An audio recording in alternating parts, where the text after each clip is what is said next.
च्या ज्या प्रशासक आहेत माधुरी शेटे यांनी तुमच्यावर गंभीर आरोप केला आहे की तुम्ही 12 लाख रुपयाच्या निधीचा अपहार केला आहे. नळ पाणी पुरवठा योजनेचा हा पूर्णपणे राजकीय स्वरूपाने बदनाम करण्याच्या दृष्टीने केलेला आरोप आहे. यांचा जो आरोप आहे त्या संदर्भात त्यांनी पंचायत समितीकडे चौकशीची मागणी केलेली आहे.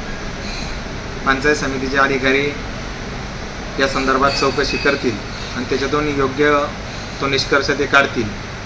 परंतु मला या बाबतीत एवढंच सांगायचं आहे का सदर निधी हा मी सरपंच असताना कधीही मागणी न करता केलेली नाही. सदर निधीचं जी MB असेल, इस्टिमेट असेल किंवा सर्व काम पूर्ण करून घेण्याची जबाबदारी ही पंचायत समिती आंबेगाव पाणी पुरवठा विभाग यांची होती. त्यांनी ते संपूर्ण काम पूर्ण झाल्यानंतर ग्रामपंचायतच्या ताब्यात त्या ठिकाणी ती योजना दिलेली आहे.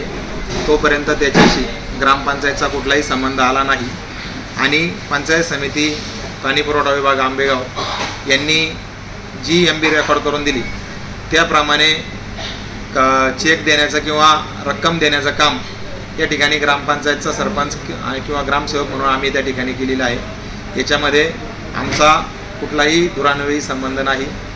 जो आरोप केला जातो एका ग्रामस्थांकडून पैसे घेतले तर एकाही ग्रामस्थांनी समोर येऊन असं सांगावं का निलेश थोरात यांनी कोणाकडूनही 1 रुपया घेतला आहे. आणि जर कोणीही सांगितलं का नळ कनेक्शनसाठी आम्ही निलेश थोरात यांना पैसे दिले आहे तर मी जी शिक्षा देईल ती शिक्षा भोगायला तयार आहे. तुम्ही दिशाभूल करताय. त्यांचा आरोप असा आहे की जलजीवन मिशनच्या योजनेची जी पाईपलाईन आहे त्याचं पुढचं कनेक्शनचा खर्च पंचायतीने किंवा लोकांनी स्वतःहून केला. असं असतानाही तुम्ही त्या कामासाठी या निधीचा वापर केला, अशी खोटी बिलं काढली आणि ते पैसे तुम्ही काढून पंचायतीच्या पैशाचा अपहार केला. बिलं काढायचा माझा संबंधच काय. जर पंचायत समितीच्या पाणी पुरवठा विभागाने जर आम्हाला लेखी स्वरूपात MB दिली असेल त्यानुसार कार्यवाही करणं ही आमची जबाबदारी आहे. आम्ही बिगर MBचं जर बिल काढलं असेल तर त्याच्यात आम्ही दोषी आहोत. संगनमताने अपहार केला. तुम्ही तत्कालीन ग्रामसेवक, पंचायत समितीचे BDO, जे कोण शाखा अभियंता असतील हे सगळ्यां मिळून तुम्ही अपहार केला असा त्यांचा ठपका आहे. नाही, तो राजकीय स्वरूपाचा आरोप आहे. त्यांचा जर तसा आरोप आहे ना तर माझी या निमित्ताने अशी मागणी असणार आहे का एकाच कामाची चौकशी करण्यापेक्षा माझ्या कार्यकाळातला संपूर्ण जी काही कामं झाली आहेत 15 वित्त आयोगातली असतील, पंचायत समितीच्या माध्यमातून झालेली असतील, जिल्हा परिषदच्या माध्यमातून झालेली असतील किंवा PWDच्या माध्यमातून या सगळ्या कामांची चौकशी व्हावी.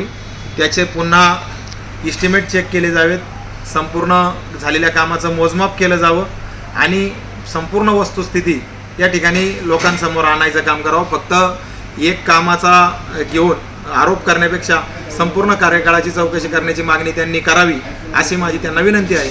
तुम्ही बाजार समितीचे सभापती आहात, तालुक्याचे आमदार दिलीप वळसे पाटील यांचे विश्वासू सहकारी आहात. तुमच्या दबावामुळे पंचायत समितीचे अधिकारी कारवाई करण्यावर किंवा दप्तर तपासण्यामध्ये घाबरतात, बिचकतात असं त्यांचं म्हणणं आहे.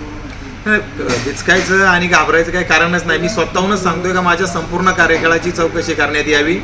फक्त एका कामाची करण्यापेक्षा सगळ्याच कामांची चौकशी व्हावी. त्याच्यातून दूध का दूध आणि पाणी का पाणी होणार आहे. खरं काय म्हणजे आपलं खरं काय नाही, चौकशी झाल्यानंतर सगळं समोर येणारच आहे. त्यांनी जो आता मुद्दा मांडला आहे की ज्या लोकांनी स्वतःहून खर्च करून नळाचं कनेक्शन घेतलेलं आहे आणि त्याच्या अनुषंगाने तुम्ही त्याचे बिल काढून पैसे काढले, यातलं खरं काय. त्यांचं म्हणणं आहे ना माझ्या कार्यकाळात हे सगळं काम झालंय तर मग मला एवढंच त्यांना सांगायचं आहे माझ्या कार्यकाळात झालं असो किंवा माझ्या पूर्वीच्या सरपंचांच्या कार्यकाळात झालं असो या सगळ्या कार्यकाळात निलेश थोरात यांनी कोणाकडून 1 रुपया घेतल्याचं त्यांनी सिद्ध करून दाखवावं किंवा ग्रामपंचायत सिद्ध झालं तर जी शिक्षा होईल ती भोगायला मी तयार आहे. तुम्हाला बदनाम करण्याचा प्रयत्न होतो. 100% बदनाम करण्याचा प्रयत्न होतोय. त्यांचा पूर्व इतिहास तपासला तर त्यांनी मागाशी कबूल केलं का त्यांना सरपंच करण्यात माझा हात आहे. 100% त्यांना सरपंच करण्यात आमचा सगळ्यांचा आहे. आम्ही मत दिलेलं आहे म्हणूनच त्या सरपंच झाल्या आहेत. परंतु सरपंच होत असताना काही कमिटमेंट होत्या. आमच्या बॉडीतील सारिका थोरात म्हणून एक आमच्या ज्येष्ठ सदस्य होत्या, त्यांनासुद्धा सरपंच म्हणून काम करण्याची इच्छा होती आणि मी बाजार समितीचा सभापती होणार असल्यामुळं मी त्या ठिकाणी सरपंच पदाचा राजीनामा दिला आणि त्यावेळेस दोन्ही सदस्यांना 6-6 महिन्याचा कार्यकाळ द्यायचा असा त्या ठिकाणी शब्द झाला होता आणि त्या शब्दाच्या याप्रमाणे माधुरी शेटे त्या वागल्या नाहीत आणि त्यांनी राजीनामा दिला नाही आणि मग आता आपली समाजामध्ये बदनामी झाली आहे. मग ही बदनामी आपण कशी पुसून काढायची म्हणून हे माझ्यावर आरोप करण्याचा प्रयत्न चालू आहे. मुळात या सगळ्या घटना 2-3 वर्षापूर्वीच्या आहेत. 2-3 वर्ष ग्रामस्थ जर असं काही चुकीचं घडलं असतं तर शांत बसले नसते. 2-3 वर्षांनी हा सगळा प्रकार बाहेर काढायचा म्हणजे शेळ्याकडे ऊत आणण्याचा हा सगळा प्रकार आहे. आणि त्याच्या पुढे जाऊन सांगायचं झालं, यांचा जो पूर्व इतिहास आहे का आजूबाजूचे त्यांचे जे भावकीतले लोक आहेत त्यांच्या जुन्या पिढीतील लोकांचे खोटी मृत्यूपत्र तयार करून यांनी जमिनी लाटण्याचं काम केलेलं आहे. यांनी पहिलं त्या जमिनी ज्या लाटल्या आहेत त्या खोट्या मृत्यूपत्राच्या आधारे त्या जमिनी ज्यांच्या घेतल्या त्या आपल्याच भावकीतले लोक आहेत त्यांना त्या द्याव्यात आणि मग दुसऱ्यावर आरोप करावेत. फुकाट आरोप करून किंवा प्रसिद्धी मिळवायची किंवा दुसऱ्याला बदनाम करायचा प्रयत्न करून स्वतः खूप शहाजूक आहे असा आव आणण्याची कुठलीही गरज नाही. जो शब्द त्यांनी दिला होता तो शब्द त्यांनी सरपंच पदाच्या निवडणुकीतला पाळला नाही आणि म्हणून आता हे सगळं षडयंत्र रचलं जातं आहे. फेसबुकच्या माध्यमातून सोशल मीडियाच्या माध्यमातून ते असतील किंवा त्यांच्या कुटुंबातील काही सदस्य असतील हे फक्त बदनामी करण्याचं काम करतात आणि मग त्या बदनामीच्या माध्यमातून आपल्याला काही आर्थिक लाभ होतो का यासाठी ते प्रयत्न करत आहे. याच्या मागं दुसरं काही नाही, फक्त आणि फक्त राजकीय षडयंत्र आहे. तुम्ही आता फार मोठा आरोप केला का त्यांनी जमिनी लाटल्या मृत्यू समजा दाखले घेऊन किंवा काही हयात माणसं असताना त्यांची मृत्यूचे दाखले केले असाच आरोप आहे ना. मृत्यूपत्राचे म्हणजे हां. मृत्यूपत्र करून घेतले ती व्यक्ती हयात नसल्यानंतर त्या मृत्यू झाल्यानंतर त्या मृत्यूपत्राच्या आधारे त्यांनी जमीन लाटण्याचा प्रकार केलेला आहे. मग याबाबत तुम्ही काय प्रयत्न करणार का उघडकीस आणि आणण्यासाठी? निश्चितपणे आता या पुढील काळात म्हणजे आजपर्यंत मी सरळ मार्गी जीवन जगणारा माणूस आहे. मी कधीही कोणाच्या चुकीच्या या ठिकाणी वाटेला गेलेलो नाही. परंतु यापुढील काळात निश्चितपणे आता आम्ही त्या सगळ्या प्रकरणांमध्ये लक्ष घालू. एक दुसरा विषय होता का त्यांनी जे आता प्रेस कॉन्फरन्स घेतली त्यामध्ये काही ग्रामस्थांच्या सहाय्या आहेत का नळकोंडाळी आम्ही स्वतःच्या पैशाने तयार केलेली आहेत, स्वतःच्या पैशांनी उभारली आहेत आणि 100 किंवा काही साधारण 250 का 250 रेकॉर्डला नळकोंडाळी आहेत आणि प्रत्यक्ष 450 दाखवलेत आणि त्या संदर्भात काही ग्रामस्थांच्या सहाय्या असल्यानं निवेदन दिले. मग या निवेदनाबाबत तुम्हाला काय वाटते? ही 100 लोकांच्या सहाय्या आहेत ना, या 100 लोकांना घेऊन त्यांनी पत्रकार परिषद परत एकदा घ्यावी. 100 लोकांना घेऊन नाही तर त्यांनी सहाय्या आणलेल्या 100 लोकांपैकी 50 लोकांना घेऊन मी येत्या 2 दिवसात पत्रकार परिषद घेणार आहे आणि ती लोक त्या ठिकाणी तुम्हाला स्वतः सांगतील का यांच्या सह्या कशा पद्धतीने घेतल्यात. या सगळ्या लोकांना खोटं सांगून फसवून दुसऱ्या काहीतरी कामाचं नाव सांगून यांनी या सह्या घेतलेल्या आहेत. या सह्या त्यांनी प्रत्यक्ष अशी कोणती तक्रार करायची आहे आणि अशा व्यक्ती माझ्या विरोधात तक्रार करायची आहे असं म्हणून घेतलेलं नाही तर वेगळी कारणं सांगून घेतलेली आहेत. लोकांची शुद्ध फसवणूक केलेली आहे. या 100 लोकांना घेऊन 100 लोकांनी जर यांच्यावर विश्वास ठेवून सह्या केल्यात ना तर या 100 लोकांना घेऊन त्यांनी पत्रकार परिषद घ्यावी एवढंच माझं त्यांना आव्हान आहे. त्या आता पंचायत समितीसमोर उपोषणाला बसणार ह्या प्रकरणाची चौकशी करावी म्हणून. मग तुम्ही त्यांना त्याबाबत काही म्हणजे दबाव आणणार असं त्यांचं म्हणणं आहे का? माझ्यावर दबाव येऊ शकतो किंवा अधिकाऱ्यांवर दबाव येऊ शकतो तर त्याबाबत तुमचं काय मत आहे?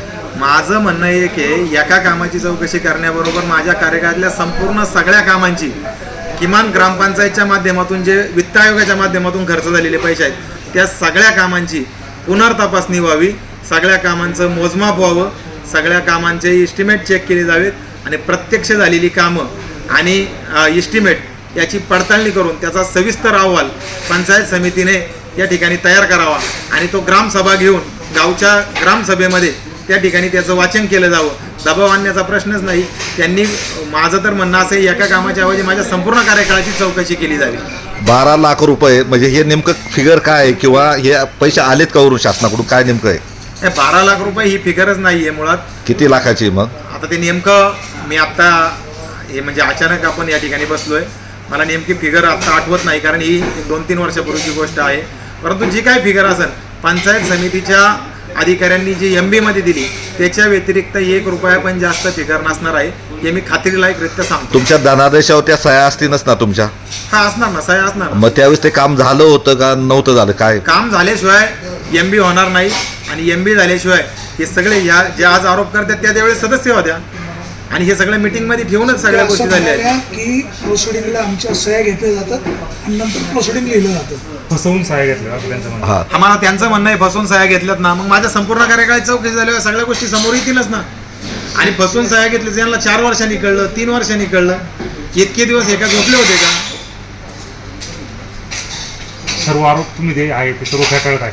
100% सगळे आरोप मी फेटाळत आहे आणि माझी मागणी आहे का पंचायत समितीने या माझ्या संपूर्ण सरपंच पदाच्या कार्यकाळाची सखोल चौकशी करावी आणि प्रत्येक कामानिहाय या ठिकाणी अहवाल तयार करावा आणि तो संपूर्ण एकत्रित अहवाल या ठिकाणी ग्रामपंचायत समोर ग्रामसभा घेऊन या ठिकाणी ग्रामस्थांच्या समोर जाहीर करावा अशी माझी या निमित्ताने मागणी आहे. स्वामीजी, मुद्दा असा शिल्लक राहतो की तुम्ही दिलीप वळसे पाटलांचे विश्वासू सहकारी मार्केट कमिटीसारख्या मोठ्या संस्थेचे तुम्ही सभापती आहात. पंचायत समितीचे अधिकारी ही तपासणी करण्यासाठी घाबरू शकतात. पंचायत समितीच्या अधिकाऱ्यांना तुम्ही या माध्यमातून काय आवाहन कराल? माझं म्हणणं एवढंच आहे, संपूर्ण कार्यकाळाची चौकशी करावी. चौकशी पूर्ण होतपर्यंत मी शेवाळवाडी ग्रामपंचायत कार्यालयामध्ये जायचं नाही म्हणलं तरी मी जाणार नाही. त्याच्याबद्दल मला कुठलीही शंका असायचं काही कारण नाही. आणि शेवटी माझा कार्यकाळ हा संपलेला आहे, पूर्वीचा कार्यकाळ आहे. आता मी काही कागदामध्ये फेरबदल करू शकत नाही. त्याच्यामुळे जी काही कागद तिथं आहे त्याची चौकशी निश्चितपणे होईल. आणि त्या प्रशासक आहेत, त्यांच्या सगळं ताब्यात आहे, दप्तर त्यांच्या ताब्यात आहे, त्यांनीच चौकशी करावी. माझं तर मागणी आहे की त्यांनी उद्या पत्र द्यावं आणि माझ्या संपूर्ण कार्यकाळाची चौकशी करावी. आणि जर सिद्ध झाल्यास काय प्रायश्चित घ्या? हा, एकदा माझ्यावर हे सगळ्या संपूर्ण माझ्या कार्यकाळाची चौकशी झाल्यानंतर माझ्यावर जाई काही भ्रष्टाचाराचा आरोप सिद्ध झाला तर मी जे काही शिक्षा ते देतील ती भोगायला तयार आहे. नाही, जी नियमित शिक्षा आहे ती मिळणारच आहे. पण तुम्ही आता जो खुलासा करताय तो खुलासा जर खोटा ठरला तर लोकांची काय करमणूक का मग? नाही, खुलासा खोटा ठरायचं काही कारणच नाही. मला निश्चितपणे खात्री आहे का मी माझ्या कार्यकाळात कुठलंही चुकीचं काम केलेलं नाही. म्हणून मी खात्रीलायकरित्या सांगतोय पण असं सगळ्या जर कामाची सिद्ध चौकशी झालं होईल. तर? खुलासा झाल्यानंतर या ठिकाणी मनोरंजन असायचं काही कारण नाही. मुळात यांना मला राजकीयदृष्ट्या बदनाम करायचं आहे. मी तालुक्याच्या महत्त्वाच्या संस्थेवर काम करतोय आणि यांना ते पाहवत नाही. आणि म्हणून मीच यांना सरपंच जर केला असेल किंवा मी यांना सरपंच करताना मतदान केलं असेल, आम्ही महाविकास आघाडी म्हणून समजा त्यावेळेस एकत्र असेल आणि आम्ही जे शब्द पाळले, समजा मी सरपंच झालो त्यावेळेस त्यांनी मला मतदान केलं. त्या सरपंच होत असताना मी त्यांना सांगितलं होतं का मी तुम्हाला सरपंच पदाला संधी देईल. पण त्या सरपंच होत असताना सारिका थोरात यांना सरपंच करायचा शब्द त्यांनी त्यांच्या सारिका थोरात यांच्या मुलाच्या डोक्यावर हात ठेवून या ठिकाणी शब्द दिला होता. तो शब्द त्यांनी पाळला नाही. त्याच्यामुळं गावामध्ये त्यांच्या संदर्भात बदनामी झालेली आहे. मग ती बदनामी झाकण्यासाठी हे दुसऱ्यावर आरोप करायचा प्रयत्न चालू आहे. त्यांच्या खांद्यावर कोणी बंदूक ठेवून तुमच्या गोळ्या झाडते का असं काय वाटतंय का तुम्हाला? एक अंदाज? ते संपूर्ण जे कोणी आहेत हे कोण कोणाच्या खांद्यावर बंदूक ठेवतंय किंवा काय करतंय हे त्या भविष्यकाळात कळणार आहे. आणि आयुष्यामध्ये जीवन जगत असताना निष्ठेने आणि शब्दाने जीवन जगायचं असतं. माझा इतिहास असा आहे, मी ज्याच्यासोबत आहे त्याच्यासोबत 100% प्रामाणिक आहे. जीवाची बाजी लावून तुम्ही सगळ्यांनी बघितलेल्या यापूर्वीच्या सगळ्या घटनांमध्ये मी वळसे पाटील साहेबांच्या बाजूने किंवा त्यांच्या पक्षाच्या भूमिकेच्या बाजूने मी ठामपणे त्या ठिकाणी उभा राहिलेलो आहे. मी कधीही कोणत्या गोष्टीला घाबरलो नाही.